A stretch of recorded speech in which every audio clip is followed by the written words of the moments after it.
Now it's okay. Now it's recording the class now. Thank you. Okay, we did not record the first 45 minutes, but it wasn't about class anyway. We talked about university closure debate. But now the lecture part at least will be recorded. Okay. Now let's get back to lecture. With this mood, it will be hard. It's even hard to get up from your bed and go to kitchen and pick something to eat. Seriously, this COVID thing is a huge psychological burden. On top of it, you have the university issue, but just the pandemic is messy enough. But still, we gotta go on with our lecture. Still, we need to deal with this. It's hard for you guys. Some of you are even away from your families. Some of you are even staying alone or with your friends, but still away from families. That's hard. But we need to continue with the class. There's still a schedule for the rest of the semester. We will always remember this semester, and you will not forget these months. So maybe, I don't know, let's try to enjoy it. So this will happen only once in a lifetime, hopefully only once. Now, today's topic is economic nationalism. And we had light readings today. We had just 2 articles. Before the midterm, our last discussion was on international relations, foreign policy, and nationalism.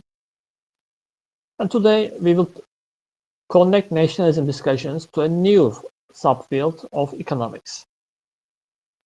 That is not a regular issue to cover in nationalism classes. In nationalism classes, you usually see things like roots of nationalism, nation building, types of nationalism, ethnic violence, such issues.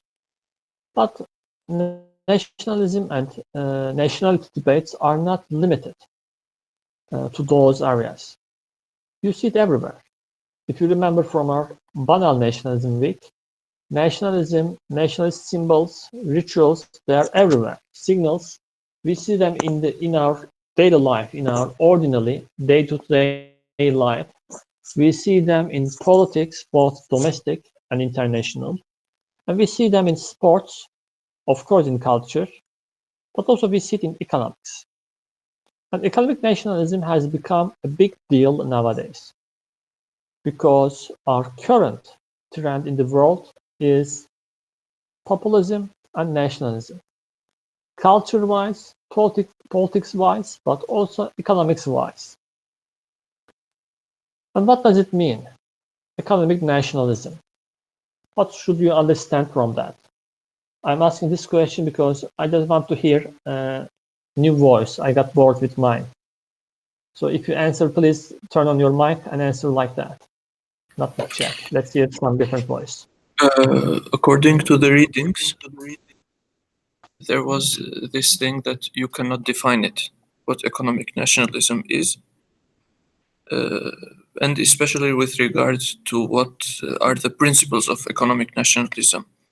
However, in general terms, what I got from the readings was that is a system of economy that helps boost the national interest. Okay, so national interest. And here we That's see a different. very good distinction. And here we see different perspective on what is the national interest. One of them considered it as cohesion of the nation. Others would consider it as prosperity of the nation. Others, Muller, if I'm not wrong, considered it as the welfare of the nation. And Fichte was another one, considered it self-sufficiency of the nation. Very good, Mustafa. The key part there is national interest. And this is what makes economic nationalism different from the dominant paradigm of economics, which is classical economics, or even today's world, neoliberal economics. Because the discipline of economics in modern times, you can take it back to late 18th century, when Adam Smith wrote Wealth of Nations. Since those years, economics assumed many things. Economics is a discipline of assumptions. And the basic assumption was twofold. First, the major unit of analysis in economics must be individuals. That was the first half of this assumption. So it's not about nations or national interest. It was about individuals. And the latter part of this assumption states that that's a quite special kind of individual in this assumption. That is Homo economicus, the utilitarian individual who wants to maximize the profits, who wants to maximize the welfare. So interest maximizer, selfish individual. And out of this selfishness of everybody, a system emerges. And what keeps this system work is the invisible hand. Because by serving our own selfish interests, actually we are making the entire mechanism run. We are making it function.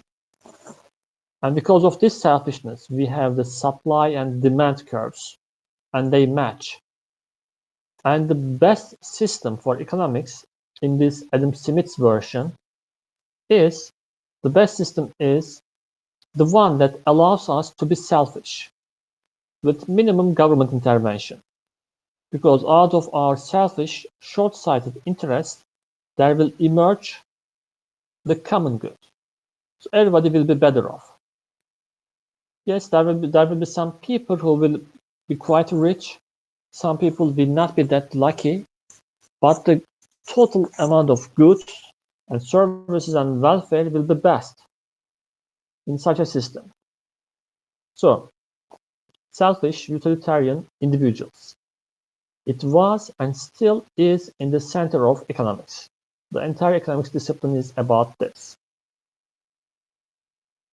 But this discipline, this approach did not come to today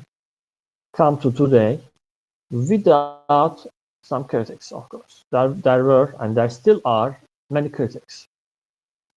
For a long time, because of the Cold War, because of the Soviet Union, the main alternative, the main challenge came from Marxism or socialism, let's say. So we had two camps in economics. The neoliberal economy or liberal economy, which took individuals to its center, and Marxism. And what was the main actor in Marxism?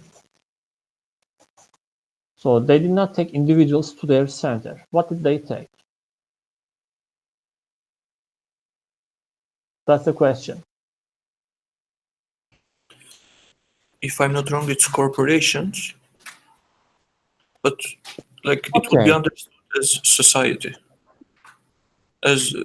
So, yes, for Marxist people, they criticized liberal economy. They said that no, you are not taking individuals to your center. You are taking the bourgeoisie or corporations to your center. So they criticized liberal economy by that. It's not individualist, it's corporationist, in other words. It's pro-bourgeois. And as an alternative to that, Marxism took social classes to its center. So it was about social classes. So we have now two camps then, liberalism or liberal economy, which takes individuals to its center, and Marxism, which takes social classes to its center. Economic nationalism in this case is a third way, which takes not the individuals, not the corporations, not the social classes, but the nations to its center. Not individual welfare, not the class welfare, but national welfare, national interest. This is quite unique. Now it's quite popular. Now we talk about economic nationalism a lot because of Trump, because of other economic-wise nationalist governments in the rest of the world. But that's not a new phenomenon. Economic nationalism goes back to the 18th century. Some people take it even longer, further back. Some people start the history from 1500s, 1600s, with mercantilism. So let's see this historical trajectory a little bit. Let's talk about mercantilism first. So mercantilism is the economic system which emerged especially after the geographical discoveries of European countries. When the European imperial powers, foremost Spain and Portugal, when they discovered Americas, and then when they discovered other distant places, they colonized those areas, and they found huge level of valuable mines, silver and gold. So the new system of mercantilism was based on this silver, gold, and similar valuable mines. And the basic idea was to keep your valuable mines reserves high. You should keep your money, in this case silver and gold, in the country. How will you do that? If you are lucky, if you have colony, if you have a flood of silver and gold, that's lucky. That's easy to do. But if you don't have an access to colonies and the rich sources of silver and gold, then you can achieve that by trade. How? You will produce yourself, you will sell your products to other nations, but you will not buy from them. When you sell to other nations, you will get silver and gold in return. And this is the way to maximize your reserves. So sell a lot, but don't buy in return. So you see, this is quite contrast to the liberal phenomena, because liberal economics claim that there must be open trade between nations. This is the way to maximize your profit. But mercantilism, even before liberalism came to life, said that no, open trade is not the way. Sell them, but don't buy from them. And this way you can acquire a great source of gold and silver. And with this gold and silver, you can keep a huge army. So because of this logic, mercantilism is sort of proto-economic nationalism.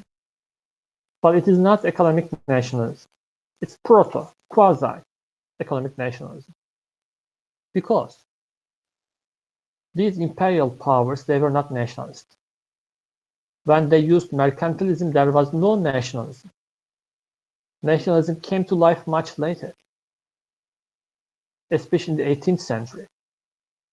So quite interestingly, the rise of liberalism and the rise of nationalism happened together.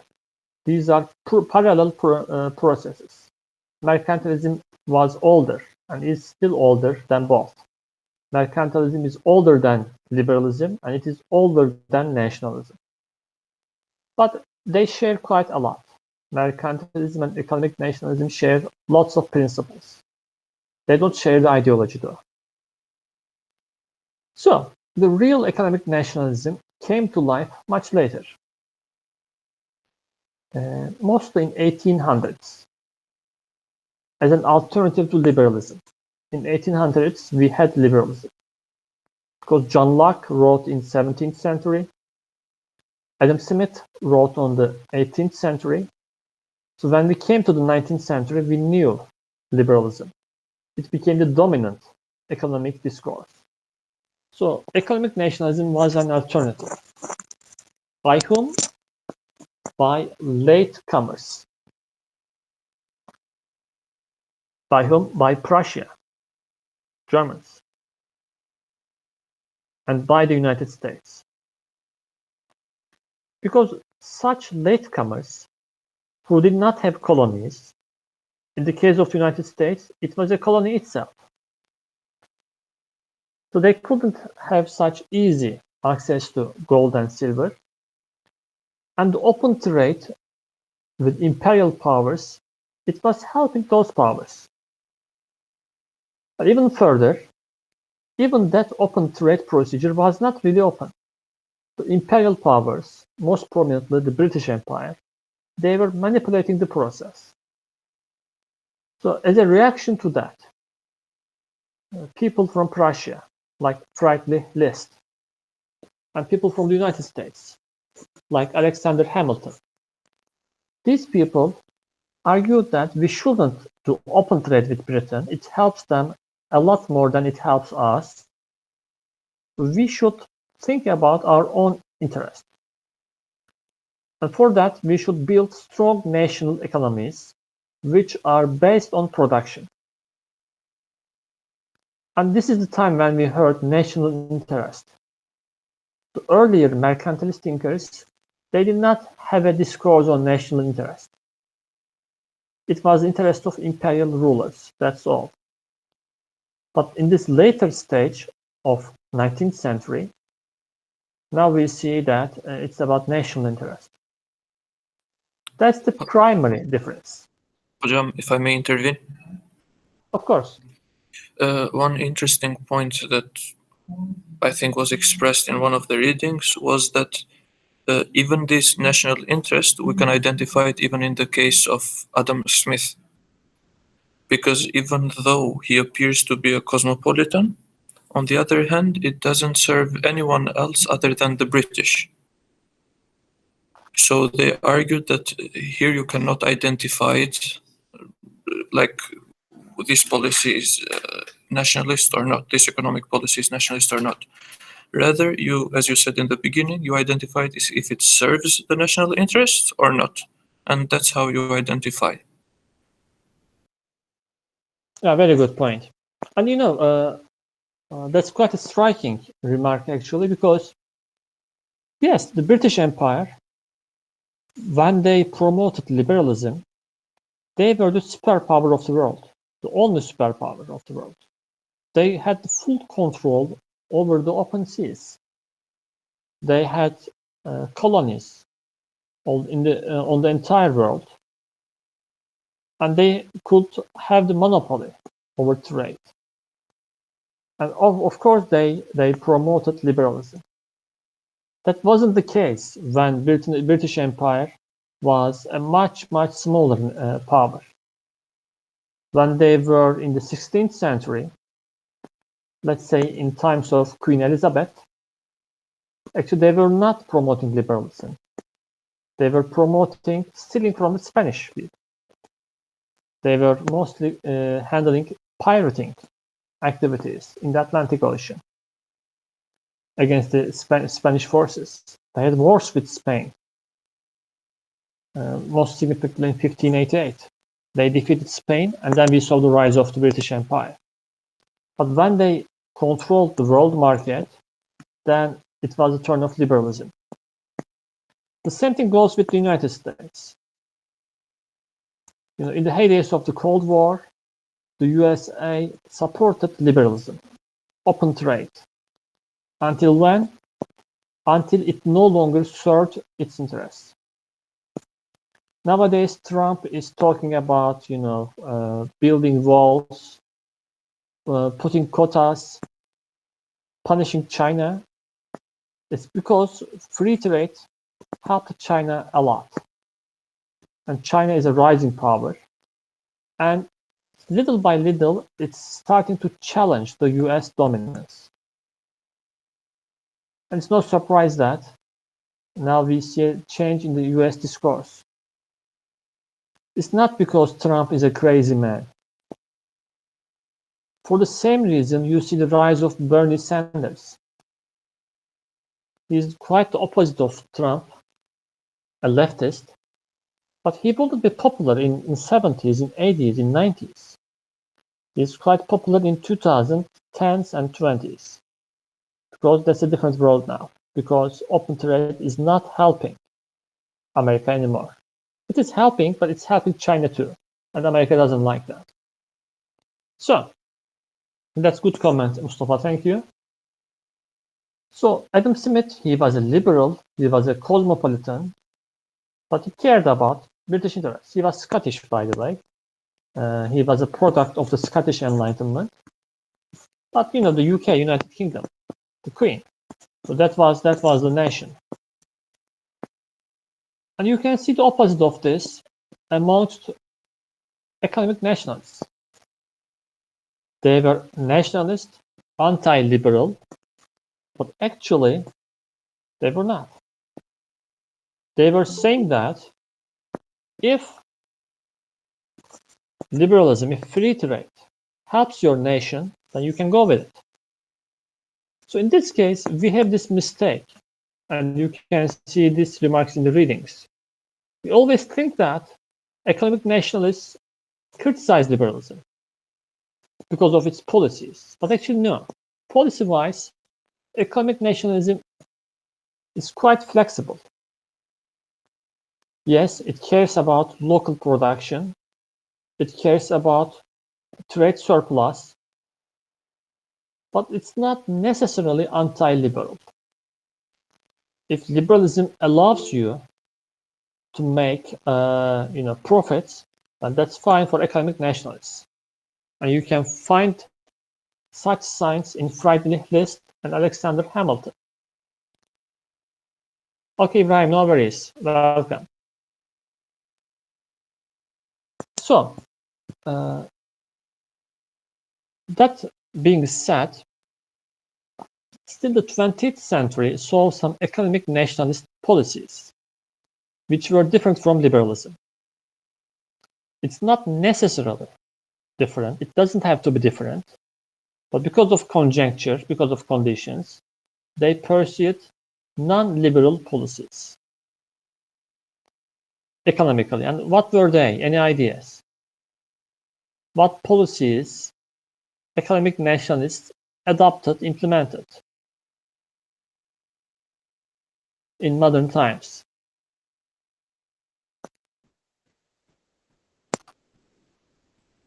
Hocam, I think it depends on the case. Okay, Furkan, I see you. Now, after Mustafa, I will get back to you. Okay, Mustafa.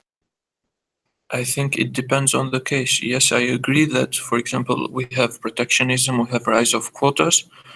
But, for example, if we see the case of Albania or the case for Turkey, for Albania more specifically, after the fall of communism, it was on the national interest to adopt a liberal policy. This was the case for Turkey too, after, I guess, in the time of Turgut Özal. But even from Menderes, but in Turgut Özal, it became more observable. It was in the national interest to adopt liberal policies. So that's what I you are mean. saying it's flexible. It depends. I agree with you. Principally, theoretically, it depends. I agree with you. Furkan, you were saying something. Please say it on the mic. Hocam, I was going to say that I think in the roots of any economic policy of a country, the national interest lays. I think any country having any kind of foreign economic policy, it is based on the economic national interest of that country. Like as Mustafa said, liberalism can also be adopted based on the national interest of that country. I think there is a root of realism also in it. Like if you think that your interest is to make a trade with that country to maybe increase your sphere of influence in that country, you can just make that trade even if you're going to gain less compared to another trade with another country. That's what I was going to ask.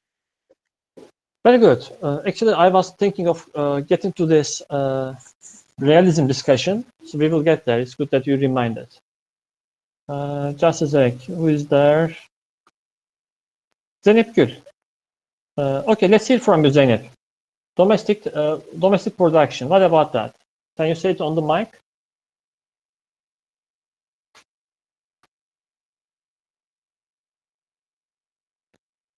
Zeynep Gül Acar, are you there?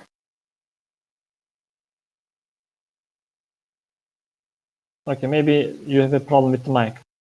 But your contribution also counts. Domestic production. So, it's not necessarily goes with economic nationalism, but empirically it is the case. And Omar, I agree with you too. Economic production, local production. The most common policy of economic nationalism has become, over time, local production. Let's do not import foreign products. Let's produce it here in the home country. So this is the most common policy of economic nationalism. Let's produce here, let's do not import, and let's export. And this is the way to make surplus. Trade surplus is the difference between your export and your imports. So if you are exporting more, you have trade surplus, like China does. If you are importing more, then you have trade deficit. And that gap will be paid from out of your pocket. So that's not good. China is making money from trade. We are losing money from trade because we are buying more than we are selling. So for that reason, economic nationalists argue that we should produce at home, local production. But how will you do that? Because the developed nations, they have two advantages. The first advantage, they have better quality.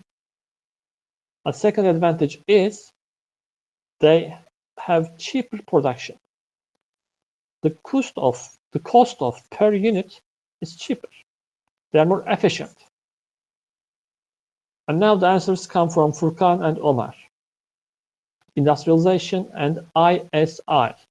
In other words, import substitution industrialization.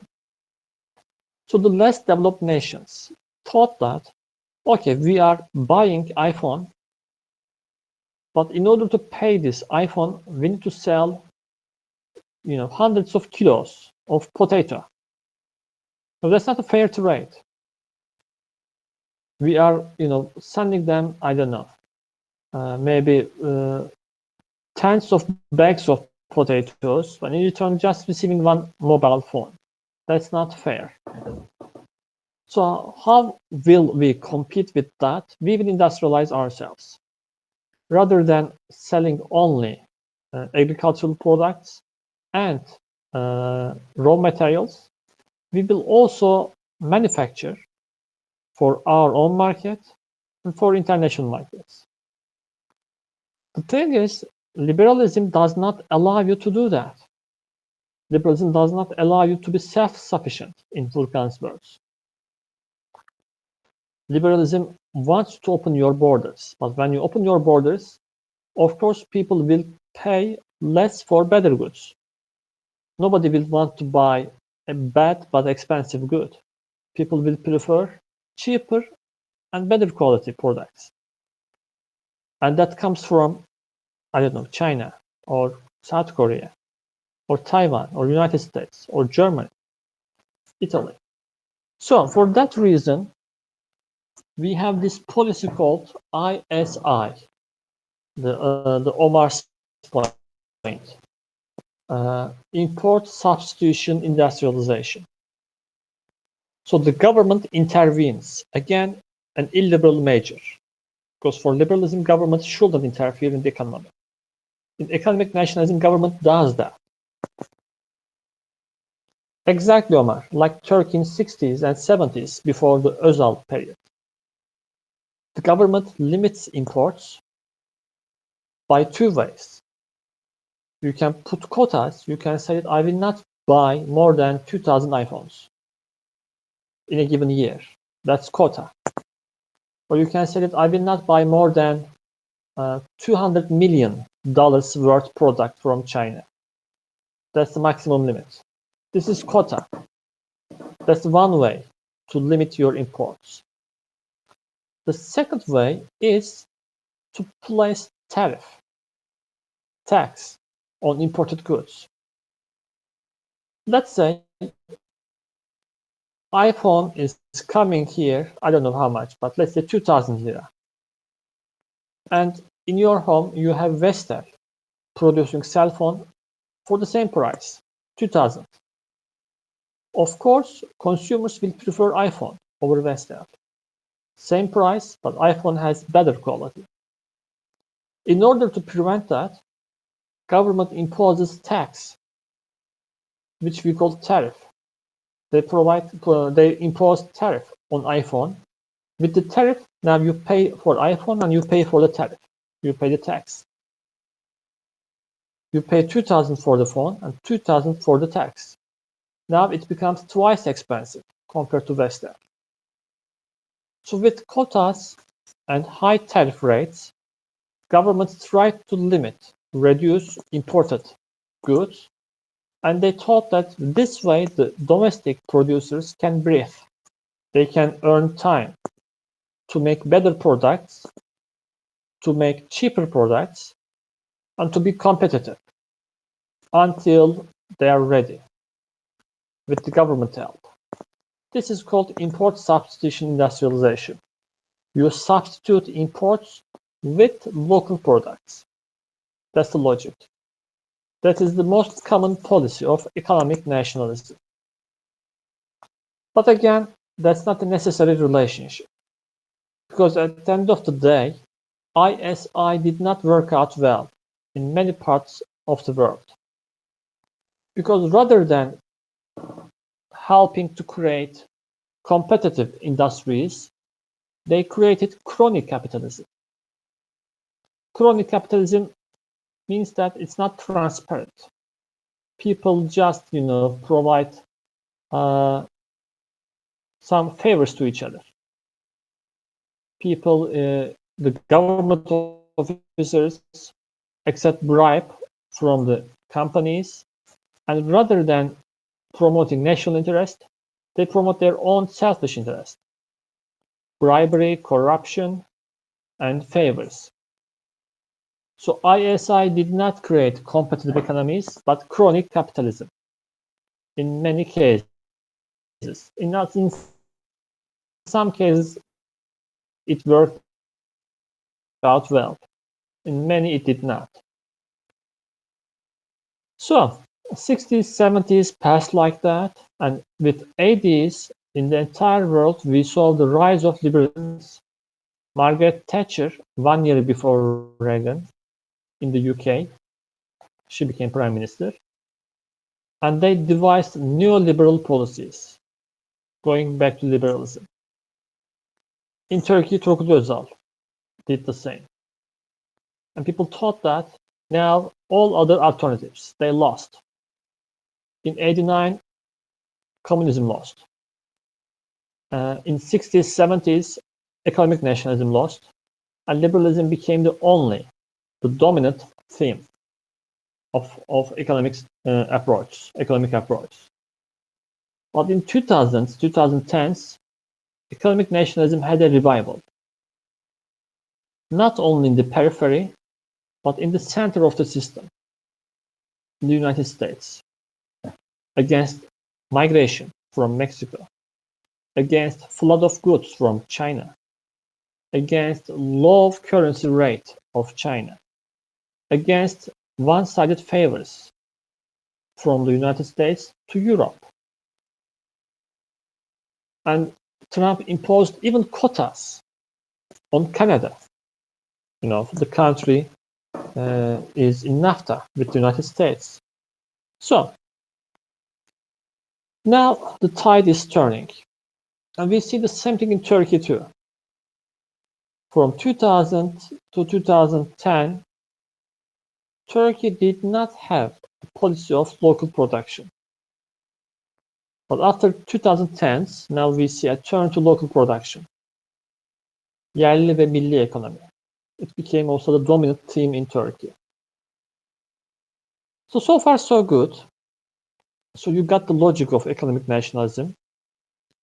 But again, it doesn't have to be protectionist. It doesn't have to be, ISI based. If liberalism serves your interest, then economic nationalism can also live with liberalism. So that's an important distinction line there. So Furkan mentioned about realism, which is an important concept in order to understand economic nationalism. Because, yes, economic nationalism takes nations to its interest, to its center. Nevertheless, actually it takes states to its center, its state interest. In other words, it's not economic nationalism. A better term would be economic statism. It thinks that international trade is zero-sum. Some countries win, some countries lose. And it thinks that states must be selfish. They must pursue their own interest. And they should take the measures to provide this outcome. And when you take it as economic statism, not nationalism, then it resembles realism a lot more. Realism is the dominant theory of international relations, which is resting on three principles, three S principles: states, survival, and self-help. So states are the major units. Their primary goal is survival, security, and they live in an anarchical world, in a self-help system. So the realism works on this 3S principle. And a similar thing is relevant for economic nationalism. It's more about economic statism. And okay, Ali Osman is saying that in the readings, Keynes was contributed a lot to economic nationalism, which is a very fine point. John Maynard Keynes, a liberal economist,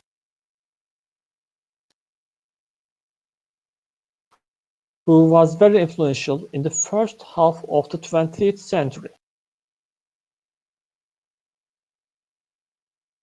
Nevertheless,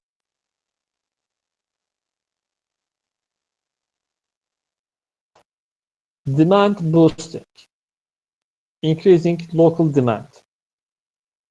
If you don't have people with purchasing power, then the economy collapses. So it's like, there is this famous dictum, al sat ekonomiye can ver. Was it like this? Or al ver ekonomiye can ver? I don't know, something like that in Turkish. So when you don't have a high level of economic activity, we call this recession. So you need people to buy stuff. The United States lost this feature with their Great Depression in 1929. When the Wall Street collapsed, the economy collapsed. In 1929, in 1930s, the United States suffered a lot.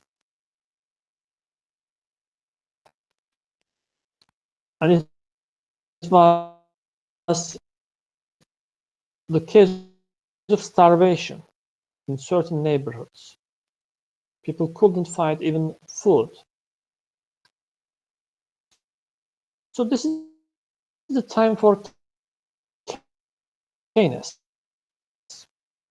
His ideas were embraced by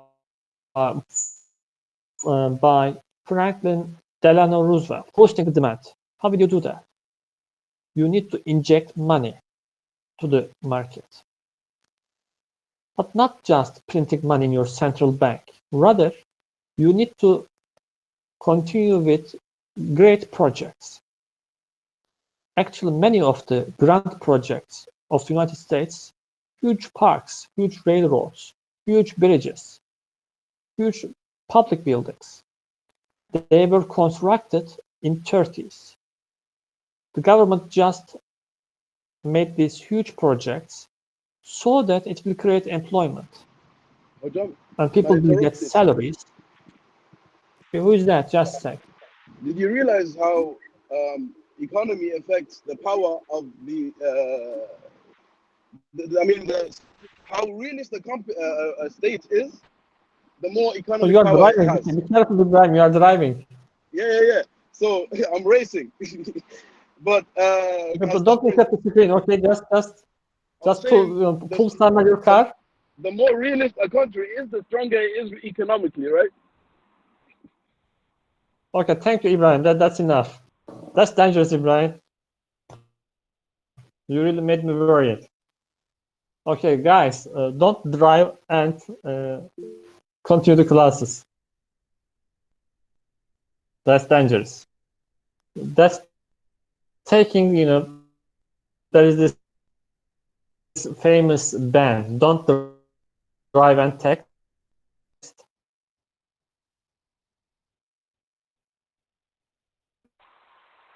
Okay, we're not texting. This is hands-free, so we're good. Taking it one step further. I even could listen to you, Ibrahim. I don't know.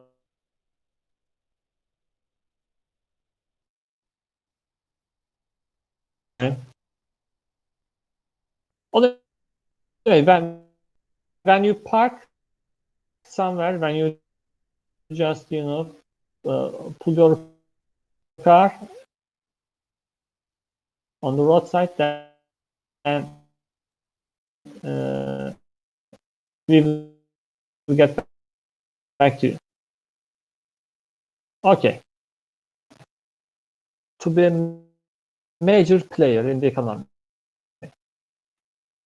it wasn't the minimalist state that we heard from Adam Smith. It was maybe not as maximalist as the communist countries, but still more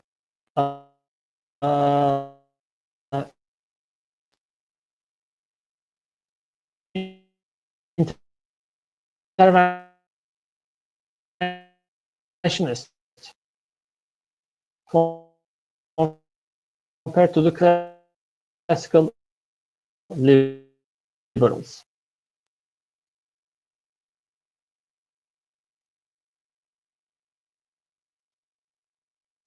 Nationalism, and vice versa. Whatever realism is in international relations, economic nationalism is that thing for economics. States, self-help, and survival. These are the three principles of both realism and economic nationalism.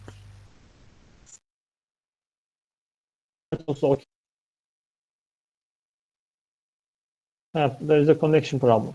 Then I will read it. Ali Osman is saying that with distribution of wealth, the author claims Keynesian economy closes the gap between the classes, which promotes unity.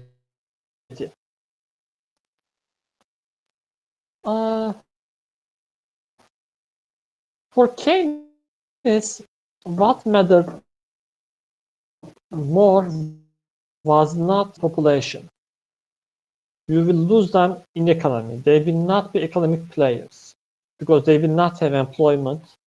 They will not have problems, but foremost economic problems. So we should include them. We should incorporate them in the system. And the way to achieve this is providing employment, paying also similar to what parties do recently. All these, grant projects are resembling the Keynesian interpretation of Franklin Delano Roosevelt. This is what FDR did in Great Depression years. By the way, I think